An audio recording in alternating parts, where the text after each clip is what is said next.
Defending Digga D did was give me something that my people could go, yeah, I know what you did there, that's mad. It won a Broadcast Award, it was nominated for RTS's, Grayson's, but with Bobby Kasanga, I didn't want to talk about the fact that he went to jail, I wanted to talk about the fact that he had boot cuts when he came out.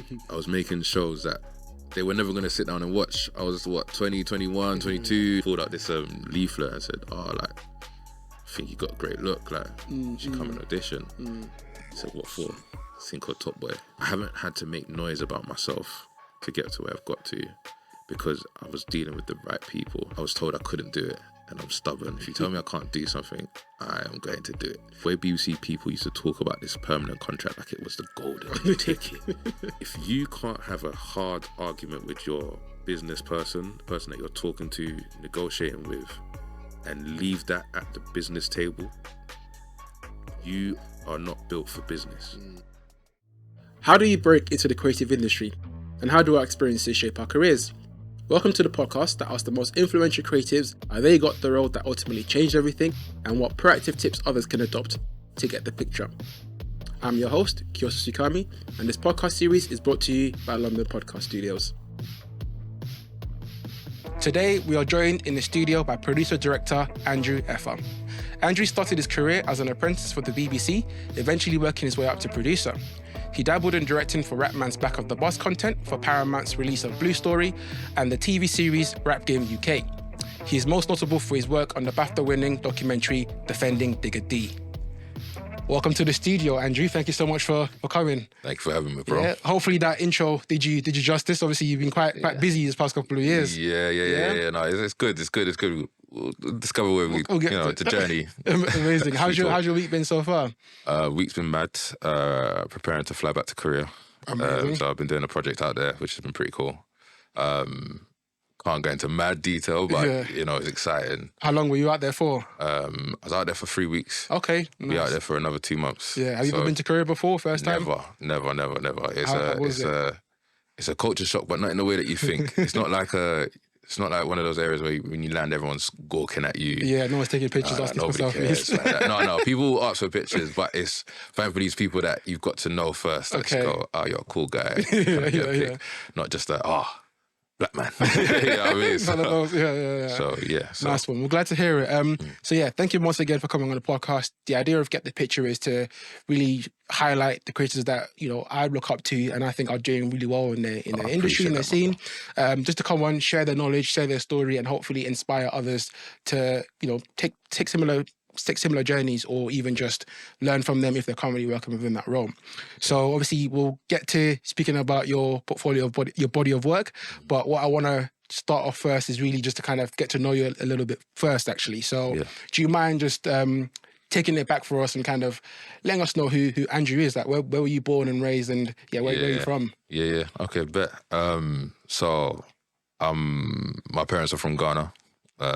They came here. I'm first generation British. Born and raised in Brixton. Known Brixton pretty much all my life until I hit the ages of 18, where I first started my career at BBC.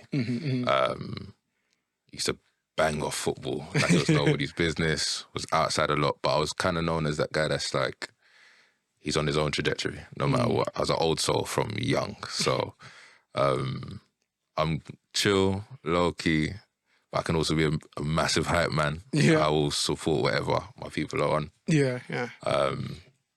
But yeah, I'd say, grew up in an African household, much like most people that come from our world. And I went to Archbishop Tennyson School, which was, a school in Kennington. I studied drama. I was actually meant to be on Top Boy before I actually chose that for TV. Yeah. Do you want to tell us about that? What was it that were you like auditioned for a role, or? Yeah, well, I got street casted for that actually. It was funny. It was a joke, though. I ain't gonna lie to you. The girl was the woman that approached me was attractive. So I was a little youth back then. I was like 16, just turned 17. Yeah. Got stopped in Lewisham. You just thought she was kind of interested in you over there. Yeah, it's my time. Nah, bro. She showed out. She pulled out this leaflet and said, I think you got a great look, like, you should come and audition. I said, what for? This thing called Top Boy. These times it wasn't even a a thing back Yeah, then. yeah. But of course, I was actually into acting back then, so I said I was going to do it. I said, yeah, of course. But I was with my man them. Okay. And they were looking at me going, yeah, what's going on? What's happening over there? You're getting digits. I thinking, yeah. I said, all right, like, do you mind giving them some leaflets as well? Like, so that like, they can come with. Yeah. She hesitated. Yeah, they didn't have the look. But she gave it to them. Yeah. But then when I got their audition, then I got given the scripts. So I actually knew what was going to happen in series 1. And then ultimately, African parents came in, clutch. God, Not clutch, but, you know. Yeah. Said, what time does this happen? During the A-levels. Yeah, gone. It's not gone. I had to drive past them posters. No, I saw them billboards and everything. I said, yeah, that could have been me. Yeah. Long day. Yeah, well, obviously, you've been so successful in other ways. So, yeah, exactly. It's not the end of the world. So just take us back to, obviously, your family a little bit. What's your family dynamic like? Do you have any siblings? Are you your only child? Yeah, no, so I'm one of 5. Okay. Second oldest. Yeah. Got an older brother, younger sister, and then 2 younger brothers after that. Huge gaps between myself, my sister, and my brother, between the 2 last ones. They're like 13 and 15, so it's a huge gap. I just turned 30, bro, so it's like reality hits you hard and fast. You go, Rob, wait. But yeah, family dynamic, typical standard African home, you know. Dad works, mum teaches at school. Go to Ghana on a summer holiday. Yeah. Fill out that whole 6 weeks. So your parents, they were both teachers? No. So my dad actually works within Sainsbury's, but has shares. Okay. So he did a few smart things when he was younger. Yeah, quite early. Yeah, quite early. But and then working class background, much like. More working class than you can imagine. You know what I mean? But so where did the initial early inspiration come from? Because you said that you playing sports when you were younger. So the creative aspect of it, where did that sort of come from? Did you think you were going to pursue sports in general first, or what were you thinking when it came to the time to think about careers and education? Yeah. I wasn't one of those people that says my knee injury. I could have been. I'm not that guy. Yeah. But I was good. But there was people that were better. So that's fair. But for me, anyone will tell you I was just the odd one out in my family. I was very stubborn. Like I said, old soul. Which is if you can imagine, if you know how disciplined African parents can be, you know, there's a hierarchical order in how they want things to be run, and age takes a weight. I didn't care about age, man. If you weren't making sense, you weren't making sense. So with that, there was a stubborn nature about me that meant I was quite comfortable exploring things that may or may not work out for me. Football being one. But eventually I didn't really have the backing or the support that I probably needed to really give it 100%. But, you know, I was always creative. Whether it was art or music, or I was just always in that thing of, I like the way I observe the world. I've always been an observer. And because I observe, I have thoughts and opinions, but how I express them isn't always in just conversation, for example. It might come through anything that was creative. So I wasn't realising that it was a creative outlet that I was craving. You know, music, I was dancing. You know, my dad could dance. I wanted to dance. I could, whatever I took a fancy to, I'd do it. The creative really sort of came to be when I started doing drama classes in secondary school. And I just loved the sort of the ability to find a space, a moment, a feeling, and express it.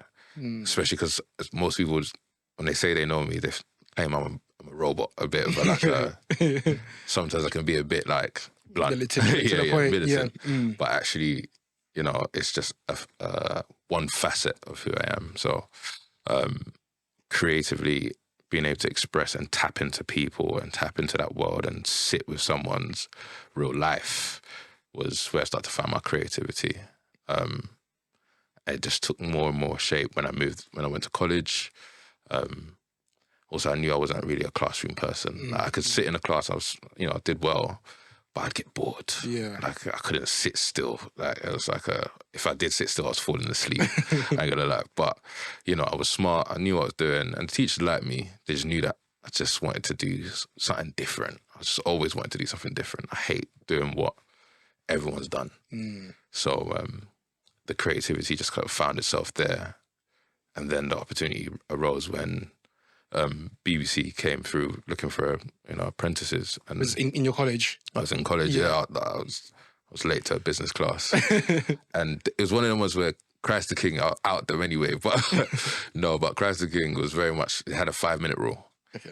If you get to class anytime after 5 minutes, could be 5 minutes, 2 seconds, you're not allowed into that class. Wow. And it could be a 2-hour class, a 2-hour session. Yeah.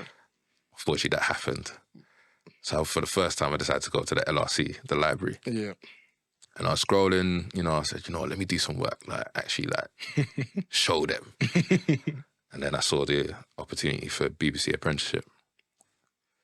Said, rah, like, it's funny because I applied for it, half because I was told I couldn't do it, and I'm stubborn. If you tell me I can't do something, I am going to do it. And I was told that by one of the teachers at the college, I can't apply to do media at uni because I didn't study media. And despite the fact that I had set up a little music video group with my boys when we were 16, and we had done music videos for like Mr. Camone or Locks, as you might know him, Boost. I was told that I don't have what it takes to get into media. So what were you studying in college at the time? So I was studying graphic design, graphic products, ICT and business. Quite a broad range, but I think business and creative, we can be creative in business. But the way my mind works and looks at things, I kind of have a different perspective on a few things. And one of them was thinking, there's no way you can tell me I can't do media just because I ain't studied media. So I went to the BBC instead. Amazing. So what was it that got you the apprenticeship? It was, you know what, it was a powerful story for me because at the time, one of my friends from college said she was going to come with me. I said, all right, cool. Like, sure. But you have class, innit? She said, no, I'm going to come with you. We got to White City, got to the big white building, and I looked up at her and she said, I just want to pray for you. Boom. I said, you know what? Okay, cool. Bet. She prayed and I walked in there. I was wearing a suit that wasn't mine. I was like 17, bro. I was wearing a suit that was not mine. It was my cousin's. Like, love to Daniel for that one. I was wearing shoes that was mine, but like everything else was like, not mine at all. I walked in there was people dressed colourful, bright, vibrant, but they were all white. All of them were white. I walked in there and I went, boy. I said, okay, this is going to be interesting. But you know what? I'm going to take this prayer that's been had over me. I'm going to walk in there. Started talking to some of the people that were also applying. Some of them had a year at Sky. They'd already been in this industry, radio, this, that, third. Oh yeah, their dad is this. I said, okay. So what have you done before this? Oh, I did a little like music video with a DSLR, 720. That was the standard back then. Come through, I've said that same thing. Yeah. 720 HD. That was HD for me back then. Wow. But I didn't really have much skin compared to them. They were on a different level of understanding. When there was 2 stages. One was the group stage, which was a bit more about the sort of coordination of things. Like, it was like an apprentice style question. And it was like, how are you going to manage the tables, the people, the this, the that? That was never my bag, bro. I flopped. I said, I'm going to give my 2 pence. At least I've said something in this group stage. That was what. Just don't score 0. I said something. Though, contributed. Little 2 pence thing. And I said, all right. But I knew I flopped that part. I said, that's not my strong point. What was then I had a 1-to-1 pitch where, so part of the getting through to that interview, getting through to the interview stage was you had to write up an idea. And my idea was called My Story. It was simply put, it was ultimately, how do you give a voice to people that are underrepresented? And in that case, I went, well, the problem with communication is that you expect everybody to talk the same way. You expect everyone to talk the same way, and actually, I might find it easier to communicate if I use music, if I use dance, if I use spoken word, and actually those are the mediums that we should try and create. And that pitch, that write-up is what got me into the room. And when I then went to pitch that one-to-one, I gave him a solid pitch. Like I'd never pitched anything before, but I found myself quite naturally like suited to that space. Yeah. And I could see them sort of, their back stood up. They started taking notes. Then they started asking me about my journey. And you know, I was only 17, but I said, I kept it very raw and real with them. I said, look, like, BBC don't serve me, but, you know, that's why you need people like me. Ultimately, you need people that can speak a language that makes sense, but also knows how to navigate your world. Right? I didn't know about navigating your world. you came in a suit, though, so that was enough for them to think you did. Well, facts. I even said to them, well, you know what, I kept it buck with them. I actually said, look, the suit ain't even mine. I just wore it because I think that's what you lot would want me to wear. But I've looked around, I've seen everybody's wearing colourful, some people wearing skater shoes, they're themselves. I said, right, so there's obviously something that makes me think that I can't be myself with you lot. Pitch sold. Yeah. So, yeah, I mean, they called me that same day going, oh, so we'd have to, how old are you again? Because obviously I have to be 18 to be able to actually like, get on it. And thankfully I was turning 18 like, luckily just in like 3 weeks. So it was like, could have been another Top Boy moment there, man. That would have been good. No, listen, I would have done something. Because of that Top Boy moment, though, it made me go, I will never let anyone tell me what I can do with my career again, ever, with my life, period. So obviously being 17, 18 at that point, then did you decide that did you go to university? Did you decide that it wasn't going to be for you? You're going to just follow this path now? I knew I wasn't interested in uni, more so, and it was a mix. I knew I wasn't interested in uni anyway because, again, I just thought the world was so big, like, and education was a funny thing for me. It was like, I loved it, but at the same time, I asked loads of questions. And sometimes I didn't know about uni, but from A-level, and my experience at A-level wasn't great. Like, I could put my hand up and probably not get a teacher to come to my attention. So for me, I was like, you want me to go and pay for this experience? Yeah, you must be mad. But it just wasn't for me. I knew that, you know, I was actually meant, it's so weird, but I'd applied for this thing in Philadelphia and I got it. Again, that got vetoed. But so I already knew that when I think back, I was already doing things that said, I am not trying to go to uni at all. I'm trying to get into this. Yeah, you're proactive about trying to get somewhere. Yeah. So obviously landing this apprenticeship, you then eventually, of course, you know, climb the ranks. Yeah. What was it about the BBC that, you know, you thought this was going to be somewhere that I could potentially grow with? A lot of people, obviously, especially at that age, maybe only last 1 year, 2 years at a company before they're like, yeah, you know what, this ain't for me. I'm going to try to find somewhere else, maybe get a higher salary elsewhere, here and all that kind of stuff. Yeah. So what was it for you that, you know, made you stick out with the BBC and eventually get promoted to other roles? And maybe tell us about the promotions that you had eventually. Well, for me, I have to give my career to like my mentor, Darren Lawford. Incredible human being. Like, this guy watched me. Thankfully, I missed that part. I saw a black person in my interview room on the other side. Of the table. On the other side. Yeah. And this man had dreads, but it was mad. He was so eloquent. This guy, obviously, he's been to... he went to one of those, like, the top unis here. But it's Russell Group type. Like Cambridge. He went to, like... So I was like, I'd never seen that before, but I was in awe, but I didn't make anything of him. He insisted that if I did get into BBC, he wanted to mentor me. And that was his bargaining chip. They didn't want me. BBC didn't want me. They didn't think I was good enough because of the group stage that I talked about. I excelled in that interview that pitched the one-to-ones. But when it came to that group, I was lost. And he said, I bet you, just give him, like, watch what he does if he gets in here. And thankfully they said, okay, wild card. Yeah. I was the wild card. Because of him, he's the reason why I stayed. Because my understanding was, yo, listen, I'm from a working class background.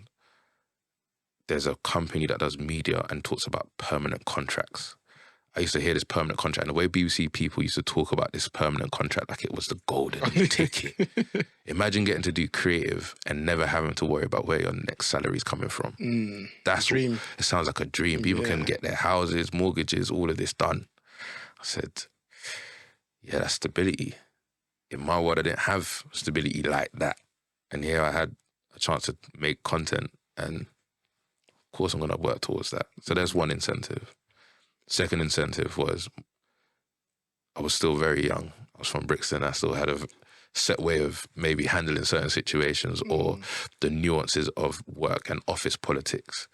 I came in there thinking that the working world was grown, adult-ish, feeling like it was like, but I got there and it's like, this feels like college all over again. Rumours, gossips, people are human. So there were times where I was like, I'm finna while out. Or I'm going to handle this how I would normally handle this. But let me talk to my mentor first. And actually my mentor is, you know, he doesn't give you an answer. Darren will pose a question, give you a thought, make you go sit on it. Think about that. Come back. Let's discuss again. Where's your head at? Doesn't ask for your answer. He's like, okay, lets you think. And he started to create a mindset in me that made me go, what's the bigger picture? That was what I was missing before. Like, and he helped cultivate that bigger picture mindset to the way it got to a point where I was like, okay, I'm at BBC, I'm here for a year. And he was very quick to tell me a year will go just like that if you're just milling around, having a blast, getting paid to learn. I said, okay, bet. So because of that, everything was just a bit more focused. I knew what I was doing in every space I was going into. Whether it was Holby City, repeats and reversioning, I was picking up skills. He said, you're going to pick up a lot of skills. If you just work your way around this company, forget the industry, just focus here. It's a place that you can manage. So because of that, that's why I ended up staying for the year. Worked my way into a job, like a full-paying job, not a apprenticeship. Well, it wasn't permanent. Okay. Oh, no, it wasn't permanent, but they were offering me year-long contracts. I was like, okay, cool, I'll take this.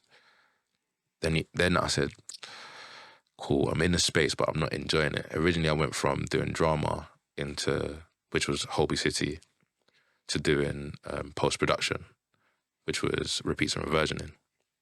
Archive content, remill it, make it into a new show. Cool, I've learned to edit, but actually I'm not in love with editing. It's not where I want to be. Spoke to my mentor. He said, okay, I'm going to introduce you to someone. You have to do the groundwork yourself, but I'll make the bridge. A guy called Sam Lewins, white man based in Manchester. Had a phone call at first, and I found myself in an interview situation, but I know how to sell. Do you want to work in children's? Hey, I grew up watching children's. No, I didn't want to work in children's, but I grew up watching children's, and I think there's loads I can learn here. I want to learn. I need to get better. Because I realised that the music videos I was doing, bless it, but it was nothing compared to the people that were doing Holby City. It's full-on productions. And I need to learn more. So, okay, what skills do you have? I had Photoshop, because of graphic design. I had the idea of making a product because of graphic products. I was just using transferable skills. And now I've been in the industry for a year. Okay, we'll give you a 6-month contract. Cool.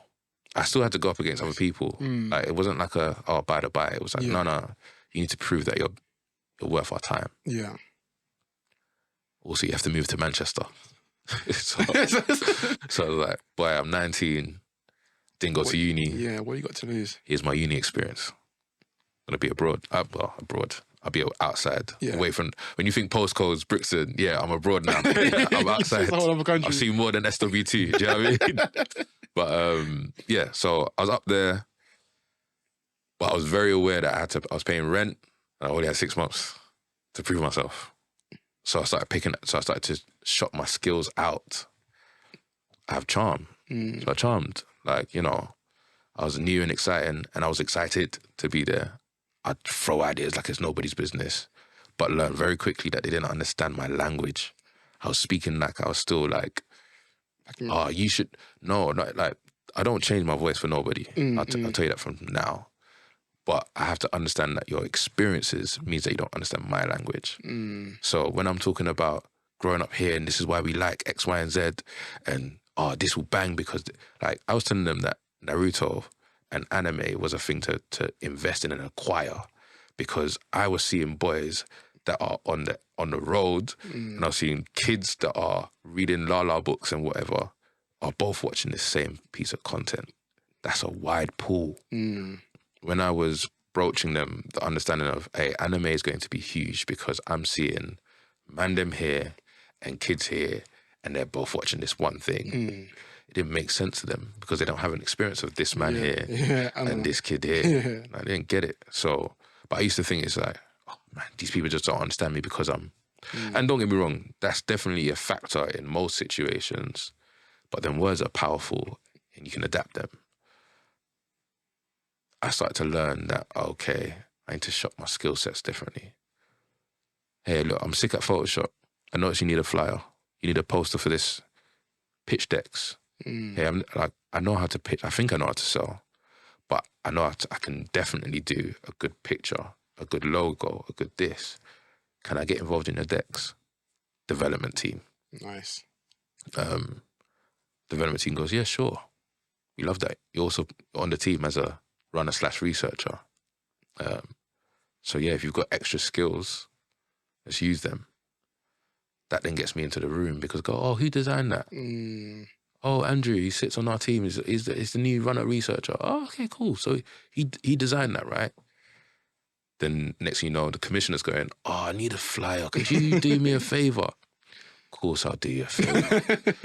But I'm going to come back for that favour. Yeah, I'm gonna come back for that get back. Like, 100%.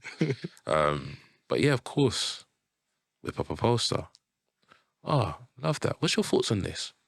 Oh, my opinion is, from doing graphic designs and posters for people, they now want to hear my opinion because I'm someone they can trust with something. But look at the kind of left field journey I had to take to build that. Because I didn't have a direct way of building it with someone who just didn't get where I was coming from. Yeah. So with that, I'll speed ramp now, researching, graphic design. Then eventually I'm coming up with ideas and getting a chance to pitch them. But then I'm realizing that ideas are getting commissioned, but I'm not working on them. So now I'm experiencing a whole new thing of, it's kind of annoying. Yeah. Someone else has butchered this idea that I came up with. I don't like that. But also, I haven't got the experience to say I can manage a 100K budget, 200 and up. I then move into digital because there things are faster, quicker. You're working on ideas based on products that are already well known. So you're just being able to bring your creativity and use the numbers and volume of something that exists. So I came up with this thing called Draw My Life with a show called The Next Step. That was a huge show in Canada and was brought over here. I had a grand. I pitched to my team at the time, so I moved into researching, as a digital researcher, where I could pitch ideas and make them myself. Pitched this idea. I said, look, there's this thing that's happening called Draw My Lives. They're racking up views on YouTube. I think we've got a massive show. I want to apply that. I want to write myself the scripts because I understand the characters. I've been watching the show. I know it. Animation's expensive. Give me $1,000. Give me $1,000. I was what? I was like 20 at the time, so I was still like concept of like how much you actually need for these things, still a bit. But hey, I had a bedroom that was trying to get into animation. I said, hey bro, Corey, big man, I can get you onto work. I can get you to work for BBC, bro. Yeah. Like, I know you ain't done anything big yet, but like I seen what you did with that animation. I loved it. Let's do this. All right, bet. Once you got that BBC on your CV, you're gone. Yeah, come clear, yeah. So this will feed you later. But for now, like man needs I only got $1,000. I got to use 200 of that for the voiceover. Yeah. That's happening in Canada. I can't fly over there, but I have to zoom in, or at the time, Skype. Yeah. But I need you to animate. We did it. 1 million views. Crazy. No advertising, can't promote because, of course, children under 13 can't tell them to come to a platform. That's, of course, YouTube at the time. Yeah. It goes viral. They've never had numbers like that before. Go, oh, man, can you do more? I said, yeah. I've already got the other 2 scripts. Let's load them. Yeah. And then we kept it going. 8 million views, boom. I've now had a chance to show them I can make things. So I got back into TV. Nice. Start doing The Engineers, which is now in its 6th or 7th series. It was a show that we actually pitched whilst I was in development, and I got to work on it in the 3rd series. That's gone well. I'm now shooting researcher on TV. I've gone, okay, I'm hitting a brick wall though now. Manchester, career paths get a bit stagnant. People are comfortable. They can get a good job. Yeah. Stop them off as well. Cost of living probably isn't. For the house, buy a house, you're good. I didn't want that. I wanted more. I got a permanent job at Children's, so I hit the golden ticket. It took you a while to get around there. It took me 4 years to get that golden ticket. Yeah, but because I'd been working on 6 months to a year contracts, 6 months, 3 months, 6 months, 6 months. Before I know it was 4 years, so they weren't getting rid of me, so they have to give me a permanent now. But now I'm stagnant. I'm like, this ain't working. So I'm gonna go down to London. Yeah. Because there's some Edinburgh Festival, made some networks, boom, got that. At the same time, I got offered a commissioning mentorship with Channel 4. Yeah. Massive conflict of interest. Yeah, 2 opposing networks. But I've now got a means to ask for a raise, a bump up. So I've gone into a meeting, I've said, look, I think I've done enough to go up to AP. What are the opportunities? They said, we're at a bit of a bottleneck, so no. I said, okay. I'll leave. Yeah. I'll leave. Ooh. Can't have you doing that either. Oh, no, we don't want you to leave. I said, well, what am I doing now? I'm kind of like, I want to move forward. I'm not doing it. I'm going around in circles now. Not in terms of like the fact I wasn't working on different shows. It's like, I want to push myself. I want to grow. Yeah. It didn't even need to be, it didn't need to be progression through career, like job titles and whatnot. Didn't work. So they eventually said, okay, we'll let you do the Channel 4 thing at the same time. Wow. So I was able to now navigate doing Channel 4.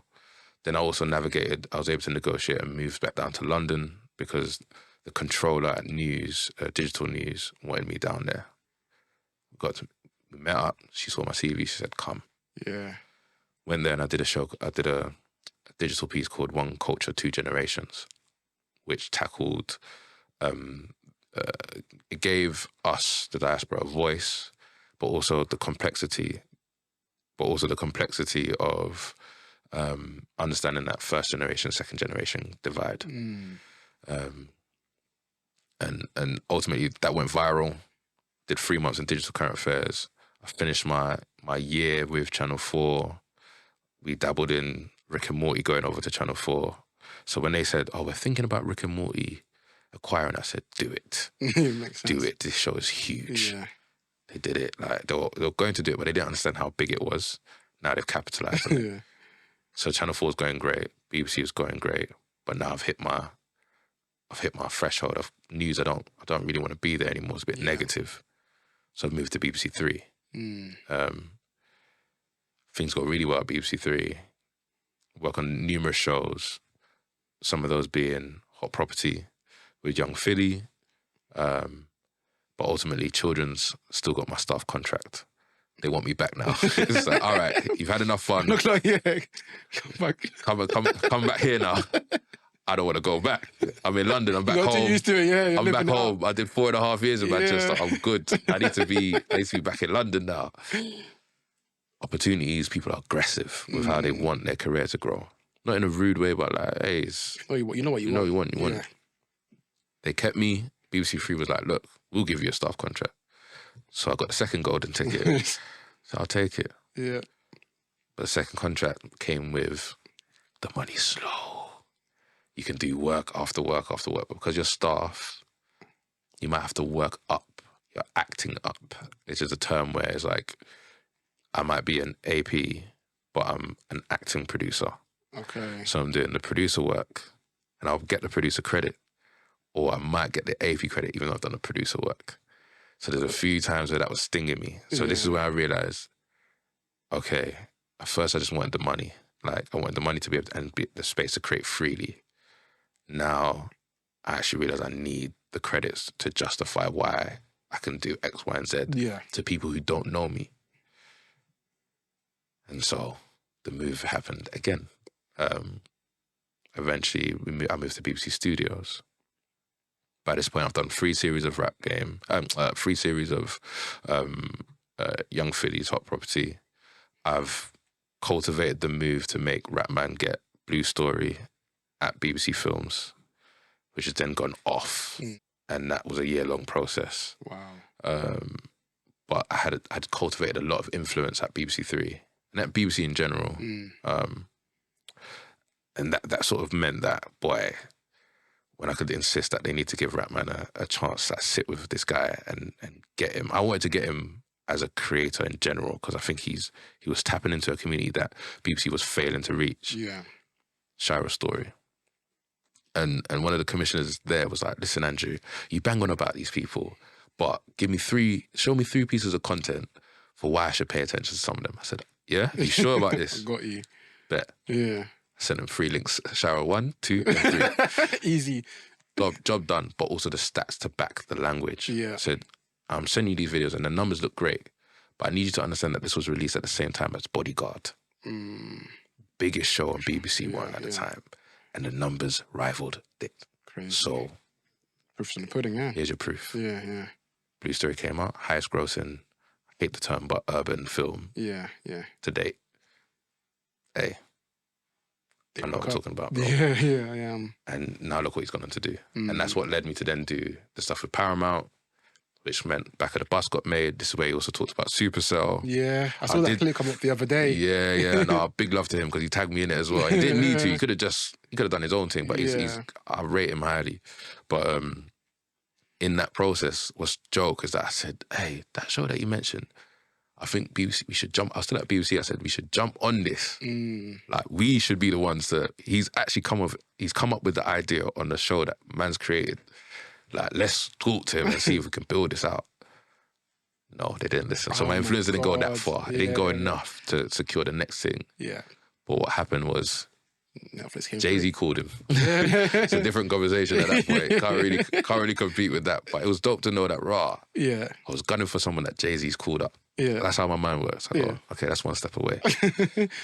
So you had a very interesting journey in that you made a lot of strategic moves and you kind of understood how to play the game and what you needed to do. Yeah. So in your role as a producer, creative producer, and a director as well, could you mind maybe just highlighting or telling us a little bit about what goes into your role, especially at a network at the BBC, for example? Yeah. So the BBC, it varies. The producer title is a wary one. It sounds like when you hear producer, you think logistics, like getting people to places and keeping them on time. There, I was a show-shooting producer. Okay. So I was a producer-director as well in that case. But the title means different brackets of pay. Okay. So you start to understand the business side very quickly. But what it meant I was doing there was so for example, with Hot Property, for example, very much I was involved in the development of it, dabbled in the process of what are the strengths of, this is why we should use Young Filly, man. The guy's hot and he's killing it right now. He's also tapping into the audience that we claim to serve. So we should dabble with him. Like, this is the person that we should try. But of course, there's a lack of representation in the crew because, of course, most of my career, I was like the only black person in the room doing what I did. There might be another black person on the table, 3-4 tables down, but we weren't doing the same thing. Yeah. So as a producer-director, as a shooting producer, I was coming up with concepts, casting. I was talking to hundreds of people, trying to find the right characters. So one character in particular was episode 2 of series 1, Mary. Incredible character. So much so that when her episode went out, people said, "Wow, you got two Phillies," and it popped off. Yeah. But I was also fighting for representation. I wanted to make sure that we were seen, sharing the same space, not one person carrying the weight of all of us. You know, selling, constantly pitching. Then when I'm on production, I'm helping planning. Yes. I'm liaising with my project manager. I'm making sure that I'm not going over budget. I'm trying to ask for things and push the boundaries. I'm trying to see if we can get certain kit. Then I'm out there shooting it myself. Wow. At the time, I was an AP on. I started off as an AP on Hot Property, working towards a director, series director. And it was, you find yourself becoming a jack of all trades. Rap Game, Series 5, my position was different. Still similar title, producer, director, but I was a hybrid. I was known for being also in development, so I could come up with ideas and format points, which is sometimes my bread and butter, being able to bring up a format beat. And with that, it was, yo, we need to shake up Rap Game.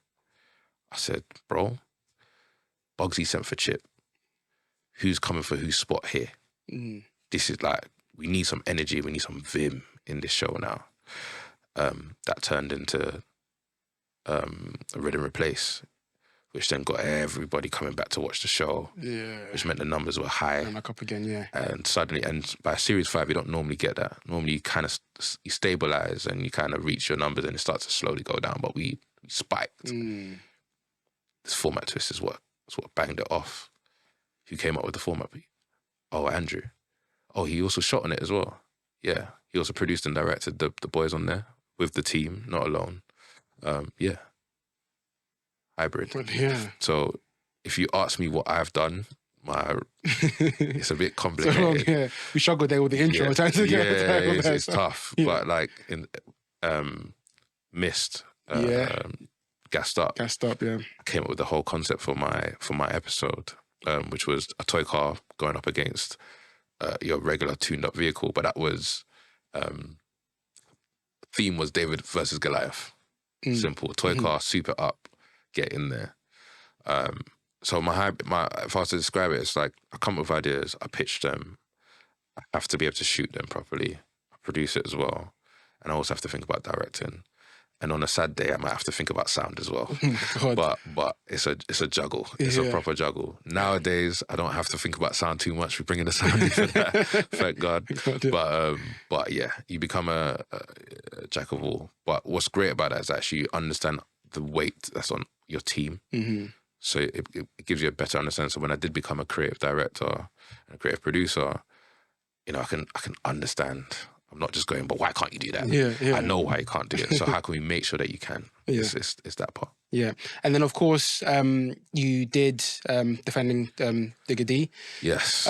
So where did that come on your point in your career? Because I think it was that point where you left the BBC and you went to work at, is that another production company? Or like? It's funny. So Defending Digga D was another one of me bending the rules at BBC. Okay. So I just finished doing Rap Trip, which was a spin-off for Rap Game, and COVID had hit.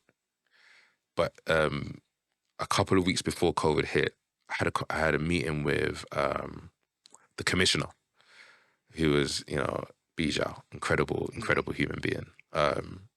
And I'd built a reputation by this point as being someone I had my finger on the pulse. Blue Story had just ticked off. I was making noise. I was like, okay, someone who knows what's going to happen before it happens is that guy. So they came to me going, look, we've got this piece of paper. It's about this guy called Digga D. Can you read it and let me know your thoughts? I said, of course. I read it. I was like, hey. And I said to them, listen, if you execute this properly, this is winning a BAFTA. I said it to them in the meeting room. I saw a little sizzle for it. I said, okay, I poked some holes in a few things that weren't making sense. I said, yeah, but the enthusiasm that I show was like, it's infectious for them. So for them, they were like, look, would you mind working on it? I said, yeah, of course. Thinking that it was BBC in-house. It wasn't. It was with an indie. They shopped you out to another production company. Yeah, it was nice. They're not meant to do that. Okay, yeah, but of course, like so you got the eye on that's a raven at this point. Yeah, flash forwards. Blessings. It was a blessing. But I was then presented with an opportunity to work with the indie and get real hands-on. And that's where sort of, it was a two-man team, myself and Marianne, who was the director on it. And the first time we met Digga was when he come out of jail, like literally walking out of jail, and we got cameras in his face. For her, it was easy, but I'm man them. Like when I met his mum, like it was to make sure to establish that man's cool. Like, I still understand the nuances. I'm a boy from Brixton, and more time, I look like man them. So what's my intentions? So even when we first pulled up, all his men were there, but he was like, who's this guy? I see Mario, but who's he? Like, I don't know you, but you look like Mandem, but clearly you're here on a different thing. But yeah, with Defending Digga D, it was all about building relationships with Digga, his crew, Bills, helping them navigate this media world. Also building their trust. Like, you know, again, you come out of jail and we're immediately asking him, how does he feel? What's next for you? These are big questions when you just come out of jail. Cameras in his face. And lots happen. And a lot's happened to him inside. Yeah. So he's dealing with a lot of information and it's an overload, but, you know, we're two black people on camera. It's a lovely situation to be in. And we've created a place where he can trust us. But we have to build that trust and build it quickly. We didn't get the year-long, 2-year, 3-year time to film a documentary. We had 2 months in the height of COVID. So I can't be outside. Like, nobody's outside like that. It's empty. But it gives us a perfect narrative. And of course, if you've watched the show, the things that transpired, these are real things happening. Yeah, it was in a moment. Like, he's releasing single, releasing music. When I saw the behind the scenes of the music video, I'm like, you lot got the actual we moment were there. Before. We were there. Like, I had to... Stuff that didn't make that show was like the phone calls that I had to make when he was put back inside. Because the police were moving crazy. Like, you know, it was a real sort of reality check. Then George Floyd happened. It was a lot. That time was just a wake-up call to that experience. But yeah, that documentary was a real labour of love. Mad hours in the morning, 2 a.m. driving up, interviewing C in Digga's lawyer in Manchester. Like, we were everywhere. So thankfully we made something that was special. And then how was the reception of it? Obviously, especially from the production company, obviously the indie, the BBC as well. You know, after it had come out, and you know the reception that it got, winning a BAFTA as well. Did things change at that point, or how, like, in terms of where you were? It's funny, yeah. So look, I tell you what Defending Digga D did was give me something that my people could go, yeah, I know what you did there, that's mad. Hot Property did the same thing. Gassed Up did the same thing. I was making shows that they were never going to sit down and watch. I was, 20, 21, 22, like, bro, my man watching this. Yeah, oh, what, you remember Dumping Ground? Yeah, I remember watching it, but I ain't going to watch it now, bro. But yeah, I did that. Don't care. Like, and I wanted to make something for them. That's why I got into the industry. So when I made those shows, they popped off, but like, Hot Property was the first taste of that. That's when people going, oh my God, Young Filly, this is crazy. Yeah, this is lit. This is jokes. Digga D, that one did, you spoke realness and you changed perspectives. That was powerful. That was, I didn't know him, now I do. We already had an hour to get you to learn about someone that you made an assumption on. Broadcast, it won a Broadcast Award. It was nominated for RTSs, Graysons, BAFTA. When those things were happening, it was very much like, happened during COVID. So, bro, I'll be real. So it kind of like, it was by the by for me. It was, bro. It was like things were happening. It's like, but it was, there was a recognition, but I rarely used it. By this point, the Blue Story was doing business for man. Like, my relationship with Paramount, I had a relationship with Monster, because of Gassed Up. I've done all these things now that mean, I realized that the audience facing or the bigger noisy stuff isn't necessarily the most powerful stuff. I was part of the Next Gen committee for BBC, so I was dealing with the DG and the top people. I kind of had to learn that, that is for like your Instagrams. The grams will love that. Like, and all for, like, I'm all for that because you need the publicity.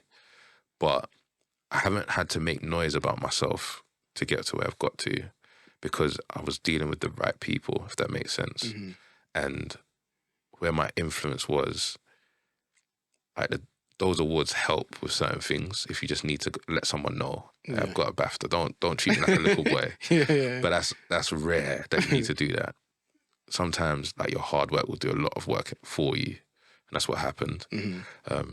It just meant that if I needed to throw some weight around to stop someone from overlooking something I'm saying, you can pull up.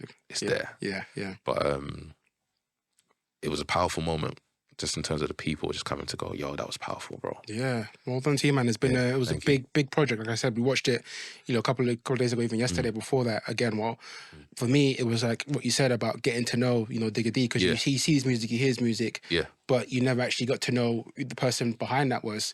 And finding out his story and sort of seeing that just the guy trying to make music. Of course, he's had a life that might have not been the greatest, but at the end of the day, he's trying to, better that and change the left and actually make something that's a bit more positive. Yeah. So it was really good to relate on that. Yeah, I think what was powerful about that in particular was, as black people making the show, we were looking for things that people would overlook.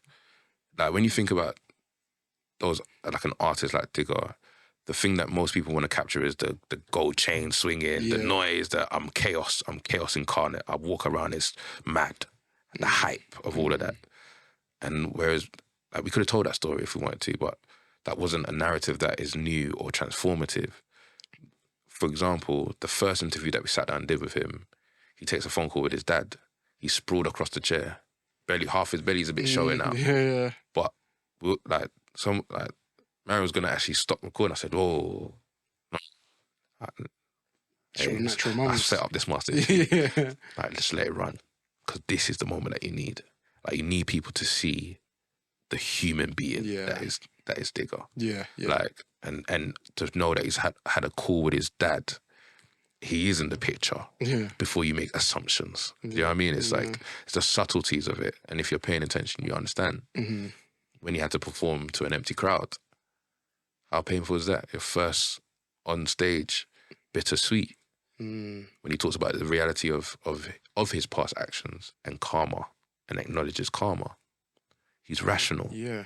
You start to piece together a human being, not a enigma that you've associated with chaos. Yeah. No, that's a good point there.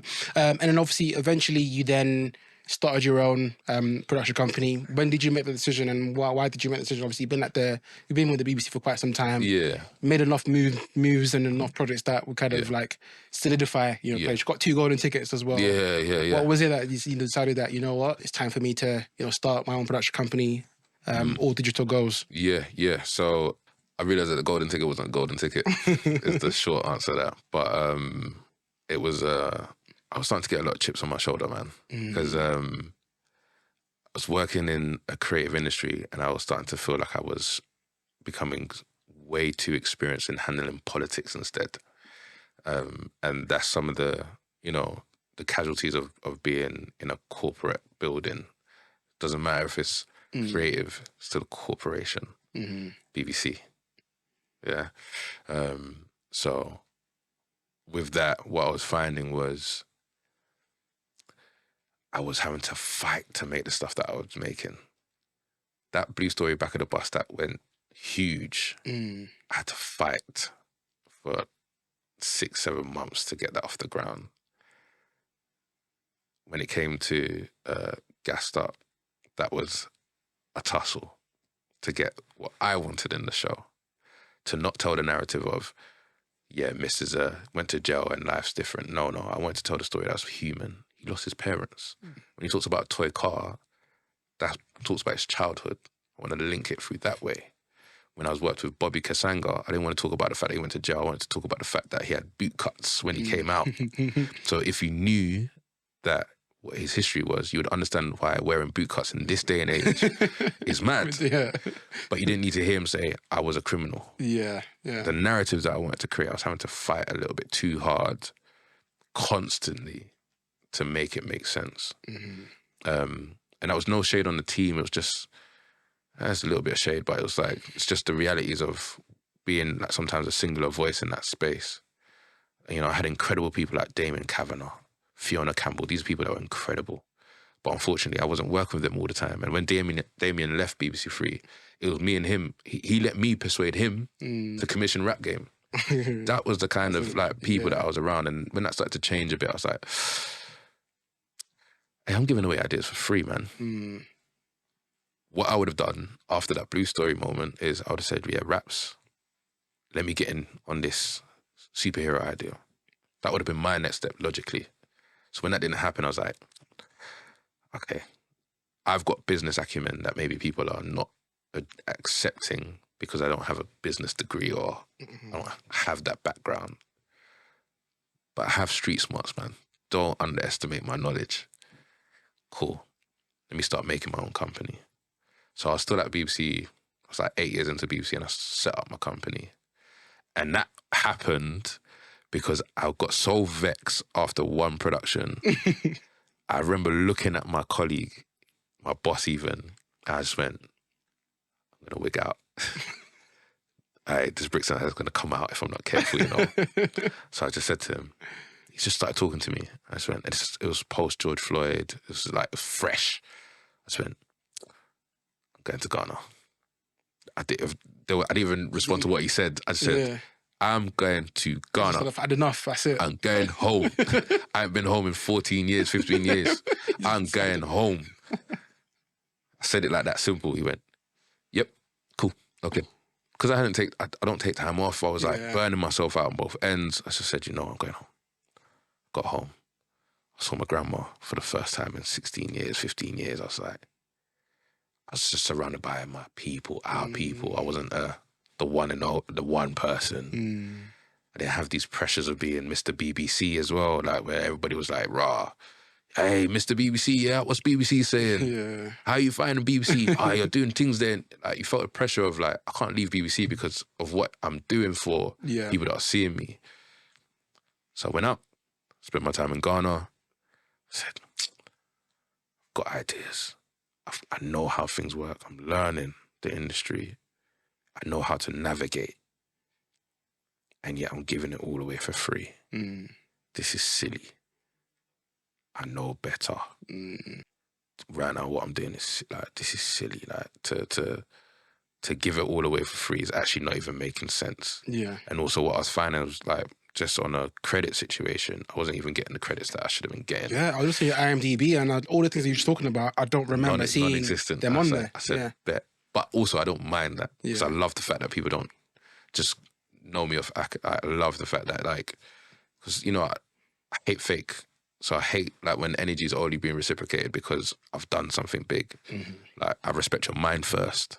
Whatever you've done is testament to that mind, not testament to the accolades. Yeah. Just need to switch the perspective around. So I don't mind that it's not there. It's cool. Like I said, that's why I said to you, I prefer behind rather than, like, the BAFTA was great, but the IMDb is proof of, it's similar to BAFTA. It's like, oh, you can see what I've done, but you can't see what I've done. You have to talk to me to know that. Yeah, or even watch it as well to actually, you know, see it for itself. Yeah, so obviously, with this, all the years of experience that you've had, you know, at BBC, so I set up ADG. Leaving, set up your own company. Yeah. How has that been? Obviously, you're taking on that venture on your own. Well, I set it up, and I thankfully have a lot of relationships that I built through the shows that I was making, track record. My CV was speaking volumes. So it meant that I didn't have to promote myself in a way. Like, I could be, you know, people would come out and go, oh, mate, I remember you from this shoot. Man, your energy, let's talk. I'm an ideas person. I get excited, and I get excited about your ideas just as much as I get about mine. You've got a project, a vision. I'm going to help you make it. That energy is infectious. Let's do this. I had a lot of people put me forward for recommendations, people like Pilar, you know, these are people that had I've worked with and they wanted to work again. Now I've got a company. It's great. But with ADG, that was my first company. My new one now is Adept Digital Collective. and that's got all the learnings of ADG. Yeah. And is now like moving towards bigger projects. So speaking on your learnings then, are there any sort of tips and, you know, tricks that you can maybe share with anyone who wants to aspire to become a producer, at least in TV? Yeah. If you're a creative, have someone that's got your finances in check. Thankfully, I was good. Don't get me wrong, I was all right because of the grilling of BBC, but have someone that is going to drill you, annoy you, phone you up and panic. Because sometimes, like, I'm very laid back. And also, as long as I can see the bigger picture and see where we're going, I can navigate. But sometimes you actually need someone that's going to be onto you so that paperwork's on point all the time. Even when it's not a thing yet, it's already there when it does become one. I'd say your team and who you bring on is paramount. The people you trust, is integral to whether that business is going to grow or die. Like, these are like, you have to, the way I had to see this, my older brother's got a child, that's his baby. The same way he loves that child, the same way I loved ADG. Like, that was my baby. But it also means this. If I bring you into ADG and you don't give me your 100% because this is my child, I'm onto you. Yeah. It's different. No, I'm expecting a commitment like it's your child too. It's true. But the reality is, it's not your child. So then when I'm getting heated, because I'm like, rah, but if this was your thing, I would give you that same energy. But you're not me. Yeah. I can't put my expectations on how I am on you. And that constant lesson is hard because it's your baby. Sometimes you don't want to rationalize those things. But ultimately, the people you bring on will make or break you. What strengths do they bring in that balance out your weaknesses? How do you use your relationships to cultivate business? Like, and how do you learn to not ask for, how do you not get caught up on just, the idea's sick? The whole time, like, in a nutshell, what I've been talking about with the journey and even with the company's leverage. Leverage is the biggest thing that I've had and the strongest tool. You need this, I provide this. That's one leverage. But where are the nuances that you don't see?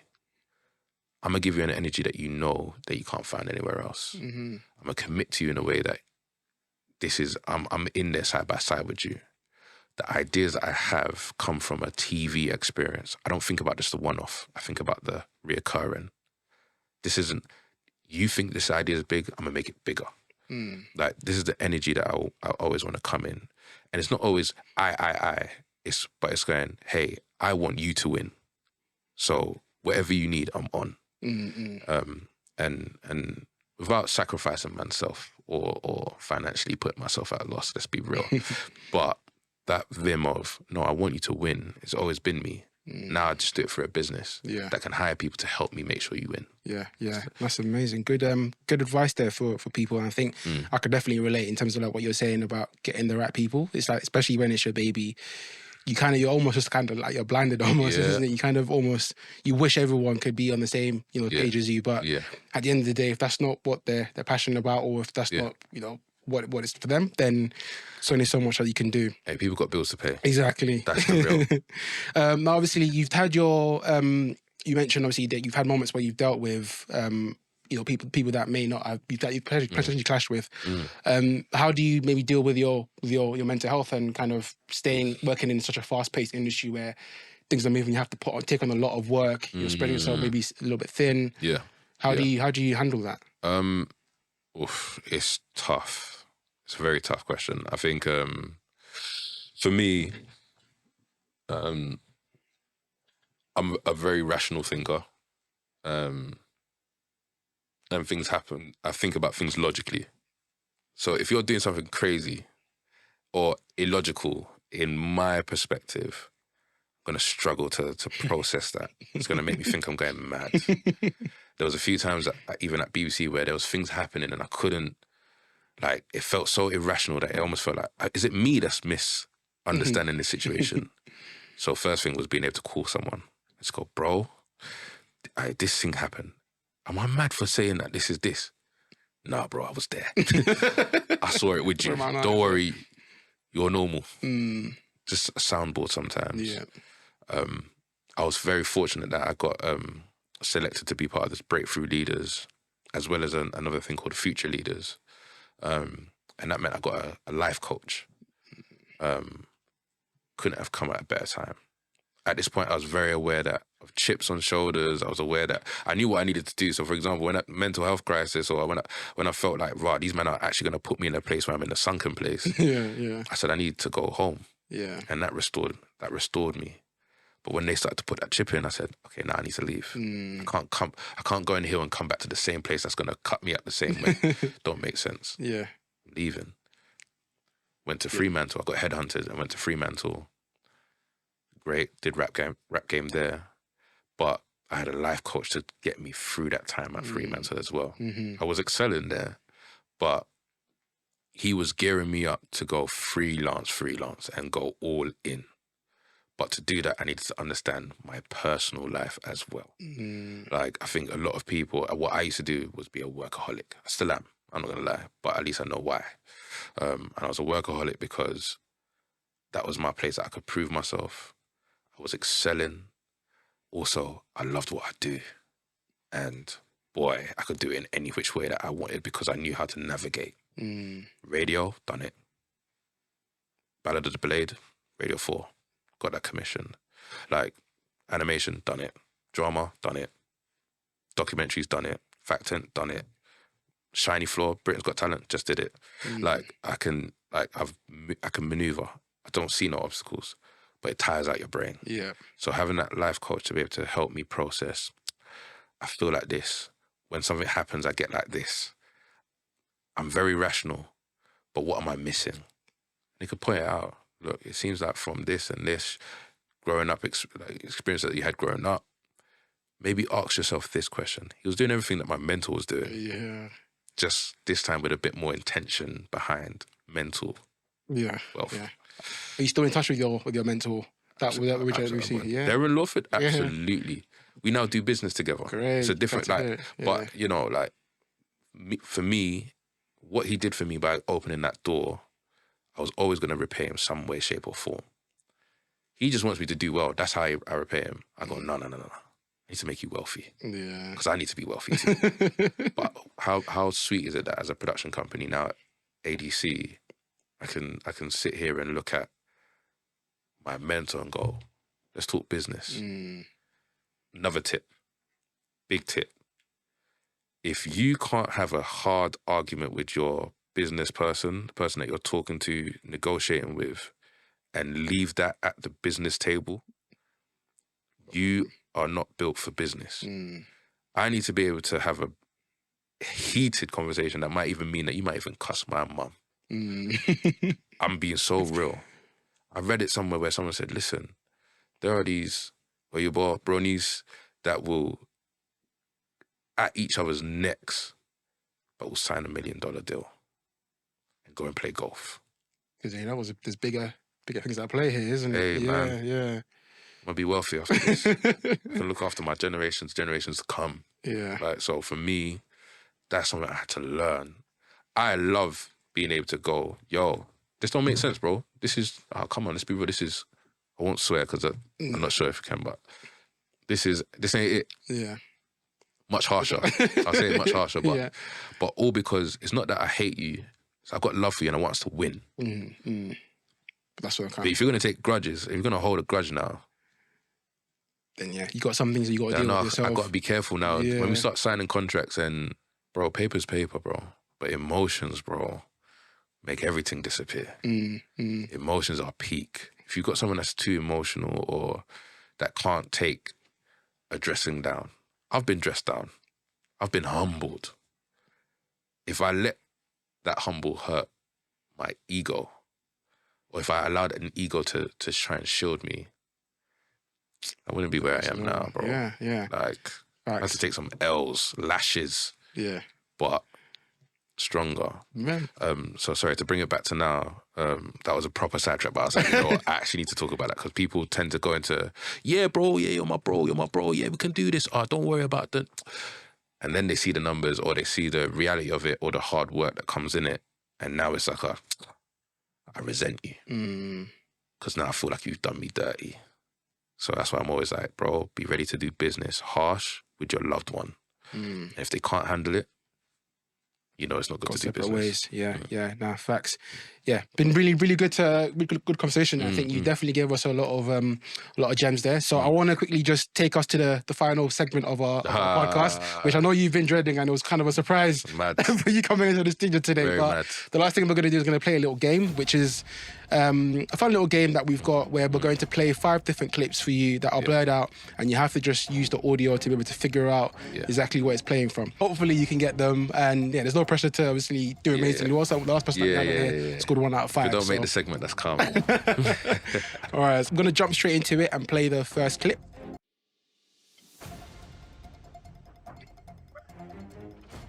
Oh, come on. Don't be a menace.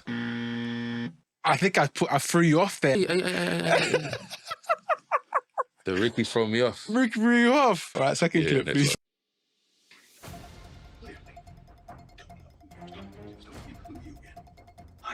Heisenberg.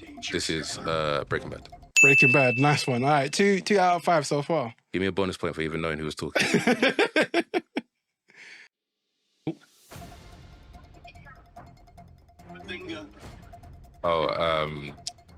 Big Bang Theory. Have you seen? I've actually binge watched like pretty much every episode. It's a of this incredible series. I mean, genius. You had to get that one. That word alone was popularized because of him purely. I would have said I could have guessed it off just the laughter in the background. All right, next clip. Who goes there? Game of Thrones. Sex Education. Oh. Yeah. It's been... I ain't watched it. You haven't watched that, so 3 for 4 now, isn't it? Yeah. So we've got one more clip. Hopefully you can get 4 out of 5. Okay. I appreciate it.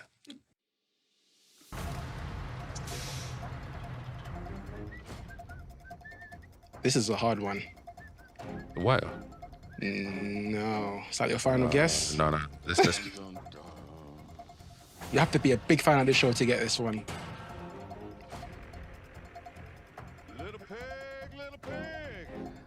let me in.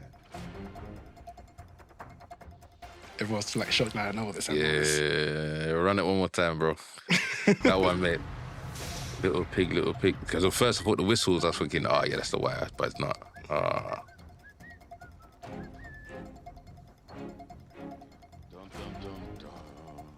Is it Walking Dead?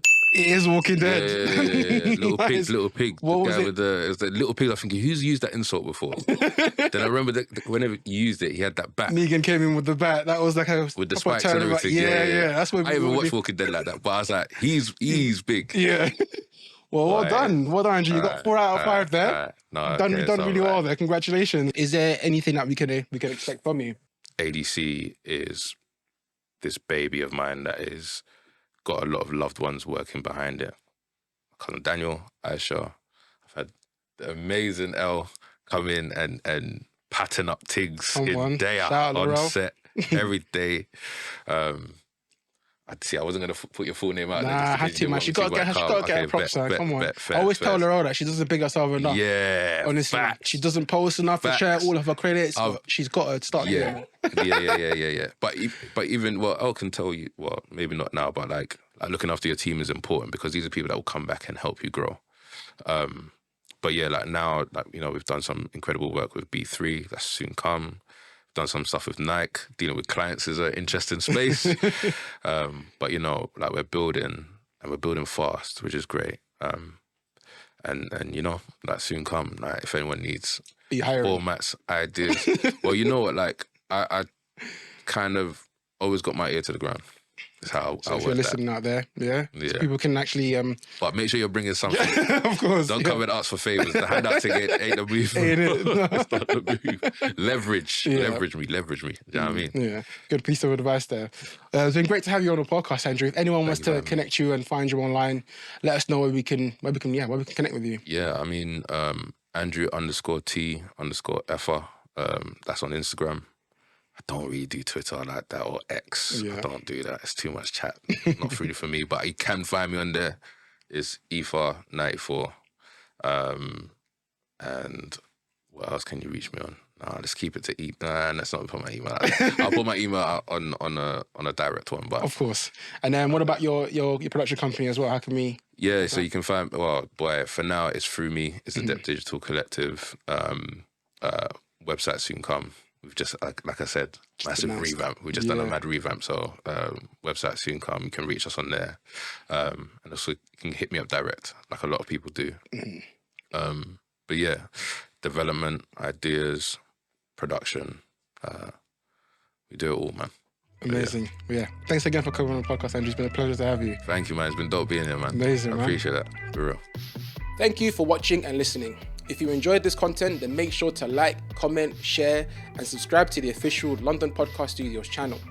If you want to join the creative community and find out how you can get the picture, then make sure to click the link in the description.